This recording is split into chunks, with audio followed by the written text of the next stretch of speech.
At the Inn of the Prancing Pony in Bree, Gandalf persuades Thorin Oakenshield to obtain the Arkenstone to unite the dwarves. The 7 armies of the dwarfs have sworn their allegiance to the king who wields the Arkenstone, a jewel that was stolen by the Smaug before he overtook Lonely Mountain and set up base there. Gandalf suggests that the dwarves' army is the best way to destroy Smaug and to take back the Lonely Mountain. He suggests that a stealthy burglar would be needed to steal the jewel back from Smaug. 1 year later, Thorin and his company are being pursued by Azog and his orc party down the Carrock, following the events of the previous film. After Bilbo informs the group that a massive black bear is also tracking them, Gandalf ushers them along to the nearby home of Beorn to seek his aid. Beorn is a skin changer who sometimes takes the form of the bear. That night, Azog is summoned to Dol Guldur by the necromancer and instructs his son Bolg to take over the hunt for Thorin. The following day, the bear changes shape to become Beorn. Beorn advised Gandalf to avoid the direct road to Lonely Mountain as it goes through Dol Guldur, where the orcs have an alliance with the necromancer. Instead, he tells them to take the road via Mirkwood, which goes through Elf country. The company reaches Mirkwood.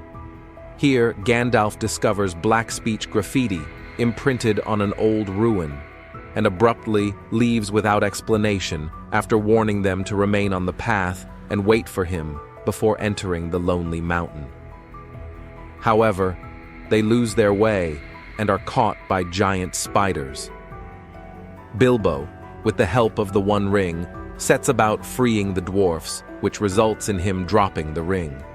Bilbo begins to learn of the corrupting influence the ring has on him after brutally killing a spider to retrieve it. At the same time, the Wood Elves arrive, led by Legolas and Tauriel, who imprison the dwarves following an altercation with the elven king Thranduil. Thranduil offers Thorin freedom in return for Thorin getting the Starlight Jewel from the Lonely Mountain back to Thranduil.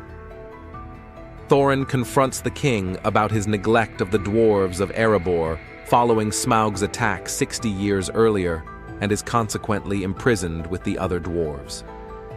Bilbo again uses the magical powers of the ring to make himself invisible and infiltrates the Elf fortress where the dwarfs have been kept hostage.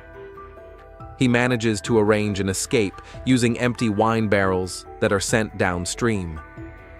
While being pursued by the elves, they are ambushed by Bolg and his orc party, and Kili is wounded. Thranduil seals off his kingdom when he learns that an evil entity has returned and is amassing great power in the south, but the captain of the elf guard, Tauriel, disobeys him and leaves to assist the dwarfs, followed by Legolas, Thranduil's son who is smitten with Tauriel.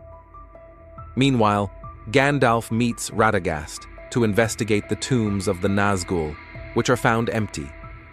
The tombs contained the 9 servants of evil that answered to the Dark Lord Sauron.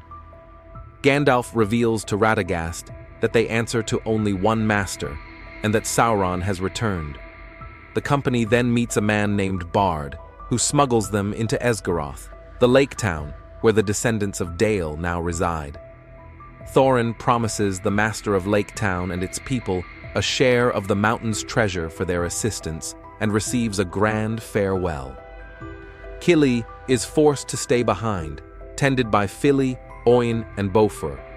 Bard opposes Thorin's offer publicly, but it is also revealed that Bard is a descendant of the last ruler of Dale and possesses the last black arrow capable of defeating Smaug.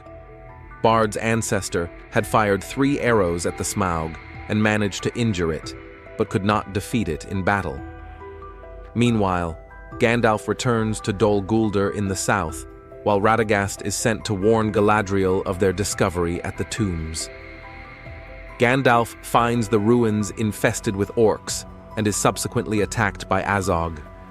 While he attempts to escape, the necromancer reveals itself and a duel erupts between the two.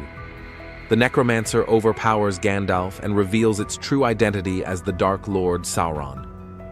Meanwhile, Thorin and his remaining company reach the Lonely Mountain, where Bilbo discovers the hidden entrance and is sent to retrieve the Arkenstone, only to awaken Smaug. In Lake Town, Bard attempts to bring the Black Arrow to the town's launcher, but is arrested in the process, leaving his son to hide the arrow. Kili, Fili, Oin, Bofur, and Bard's daughters are then attacked by Bolg and his orc party, who have infiltrated the town in search of Thorin. Legolas and Tauriel arrive soon after and fend off the orcs. Legolas leaves in pursuit of Bolg, while Tauriel stays to tend to Kili. The two then acknowledge the bond that has developed between one another. Meanwhile, a defeated and imprisoned Gandalf awakens and watches as Azog and the orc army march off towards the Lonely Mountain. Meanwhile, Bilbo and the dwarves, now being hunted by Smaug, trick the dragon into rekindling the forges and attempt to kill him by drowning him in molten gold.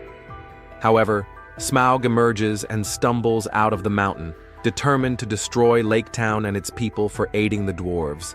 He then takes to the air as Bilbo watches in horror at what they have unleashed. Thanks for watching. Subscribe, like, share, and comment. See you on the next recap.